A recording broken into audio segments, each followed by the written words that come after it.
Hey guys, so this is my July wrap up, my August TBR video, and yes, I'm filming this after my Friday reads. That's why I look the same as I did yesterday, but I'm going to just go ahead and get started. But really quick, let me say I did not participate in the booktubeathon, readathon thing. I just was kind of absent from YouTube there for a while, just doing things around my house and, you know, just doing stuff. It's summer, it's a busy time, so I didn't have a chance to participate in that.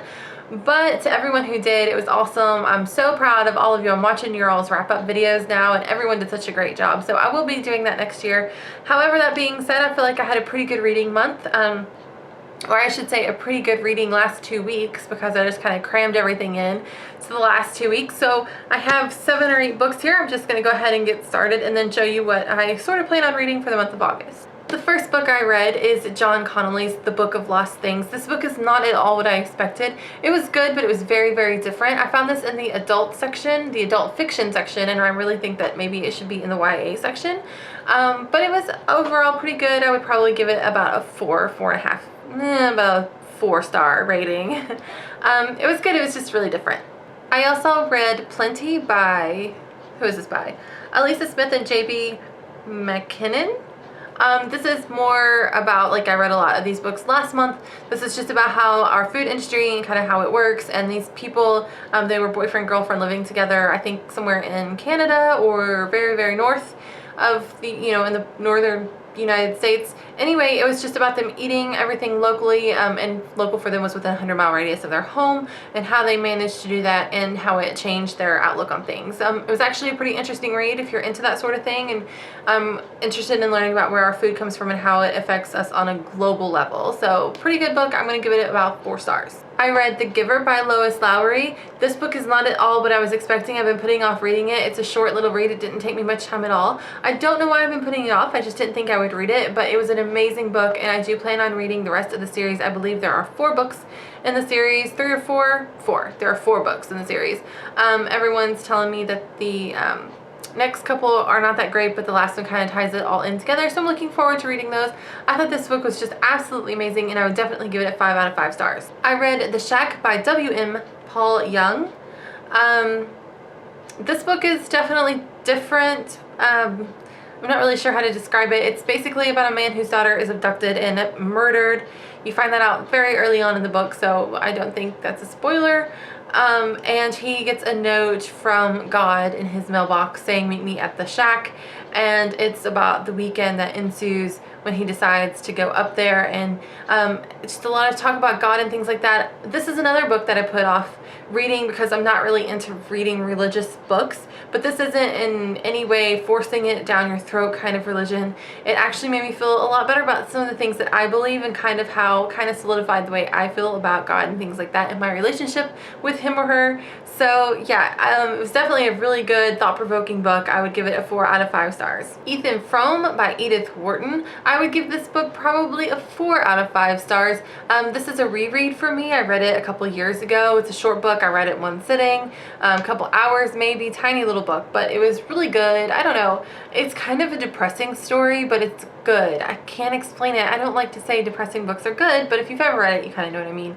Anyway, it's just a really good book. It's a classic, and I decided to read, part of my goal was to read 10 classics this year, so I reread this one, and like I said, I give it a 4 out of 5 stars. Ordinary People by Judith Guest. This actually has the name of my high school on it because this is a high school library book that I stole, and the reason I stole it was because they were going to take it off the shelf in the library, and I just happened to overhear it one day, and I was like, you know what, I'm going to steal all the copies that they have, and then later on sneak them back on the shelf. I'm not sure what I meant to accomplish by doing that, but I held on to this copy for however many years I've been, an embarrassing amount of years that I've been out of high school. This book is basically about a family who suffers a terrible loss of a son of another family member, and it's just how the family copes with that loss, and everyone copes with it in a different way. It just shows ordinary people living their life through this incredible tragedy.